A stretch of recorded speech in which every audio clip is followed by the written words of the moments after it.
მოხატგვერდის მთა სასაფლაოზე დილიდან ხალხმრავლობა იყო, გაიხსენეს ომში დაღუპული გმირები. სამშობლოსთვის თავდადებული მეომრების ხსოვნას პატივი მიაგეს პრემიერ-მინისტრმა, პრეზიდენტმა და პარლამენტის თავმჯდომარემ. მათ კიდევ ერთხელ მიუსამძიმრეს დაღუპულთა ოჯახებს და ხაზგასმით აღნიშნეს გმირი მოქალაქეების ღვაწლი სამშობლოს დაცვის საქმეში. პატივი და დიდება მათ ხსოვნას, მათი ხსოვნა მარადიულია.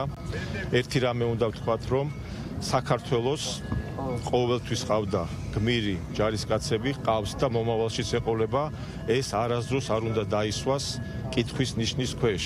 ჩვენი ქვეყანა აქამდე რომ მოვედით, სწორედ ჩვენი გმირი ხალხის, ჩვენი გმირი ჯარისკაცების მეომრების დამსახურებაა. ამიტომ ამასთან დაკავშირებით არავის არც კი უნდა დაებადოს კითხვა და ყველამ ვიცით, რომ ჩვენ ყავს და გვეყოლება ყოველთვის გმირები. კიდევ ერთხელ უდიდესი პატივისცემა და დიდება მათ ხსოვნას და ჩვენ რა თქმა უნდა ყოველთვის ქეთს მოვიხრით მათ წინაშე. პატივს მივაგებთ 28 წლის ომში დაღუპულთა ხსოვნას. 400-ზე მეტი ადამიანი დაიღუპა აგვისტოს ომში, მათ შორის ჩვენი გმირი სამხედროები, ჩვენი გმირი ჯარისკაცები, რომლებმაც დაიცვეს ჩვენი სახელმწიფოს ღირსება, ჩვენი სამშობლოს ღირსება და ბუნებრივია ჩვენი ვალია ყოველ წელს და მუდმივად პატივი მივაგოთ თითოეული მათგანის, თითოეული ჩვენი გმირის ხსოვნას. რაც შეეხება ზოგადად აგვისტოს ომს, 8 აგვისტო არის ტრაგიკული თარიღი. ეს იყო უმძიმესი ავანტურა, ღალატი, რომელიც ჩაიდინა მაშინდელმა ხელისუფლებამ და ეს დღე შეგვახსენებს ჩვენ იმას, რომ აუცილებელია ქვეყანას მართავდეს სუვერენული ხელისუფლება. ისეთი ხელისუფლება, რომელიც მოქმედებს საკუთარი ეროვნული ინტერესების კარნახით და არა გარეძალების კარნახით.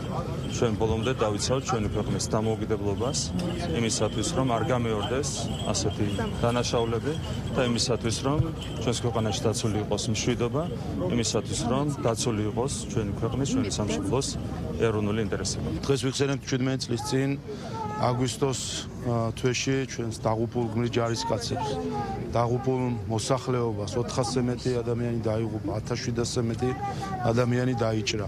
125 სოფელზე საქართველოს ცენტრალურმა ხელისუფლებამ დაკარგა კონტროლი. ეს დღე ჩვენ ბევრ რამეზე გვაფიქრებს უპირველეს ყოვლისა ჩვენი გმირების ჩვენი ჯარისკაცების მიერ ჩადენილ გმირობაზე, გვაფიქრებს ჩვენს მოსახლეობაზე, რომელიც იძულებული იყო გამოსული იყო საომარი ტერიტორიიდან და გვაფიქრებს იმაზე, თუ რამდენად მყიფეა მშვიდობა.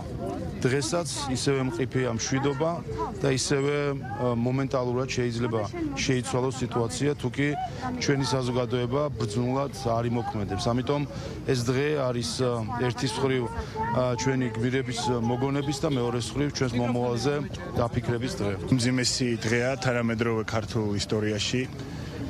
17 წელი გავიდა რუსეთ-საქართველოს ომიდან. აქ განისვენებენ ის ჯარისკაცები, ის ვაჟკაცები, ის საქართველოს შვილები, რომლებიც მათ დაიცვეს საკუთარი სამშობლო და საკუთარი სამშობლოსთვის გაიღეს ყველაზე უფრო მეტი საკუთარი სიცოცხლე. ჩვენ როგორც თავდაცვის ძალები, თავდაცვის სამინისტრო, მეც პირადად გავაკეთებთ ყველაფერს იმისათვის, რომ ღირსეულად ვატაროთ მათი ხსოვნა და რა თქმა უნდა ხელი შეუწყოთ ყველანაირად მათ ოჯახებს. ჩვენ ამ ომში დავკარგეთ ბევრი მებრძოლი ჯარისკაცი, პოლიციელი, დაიღუპა მშვიდობიანი მოსახლეობა, დავკარგეთ ტერიტორიები, მივიღეთ უმძიმესი შედეგები, 10,000-ობით ჩვენი მოქალაქე საკუთარ ქვეყანაში იქცა დევნილად. ქეთს ვიხრი ჩვენი მებრძოლების წინაშე, მათი სახელი უკვდავია, ისევე როგორც მარადიულია საქართველო, მისი თავისუფლება და სუვერენიტეტი.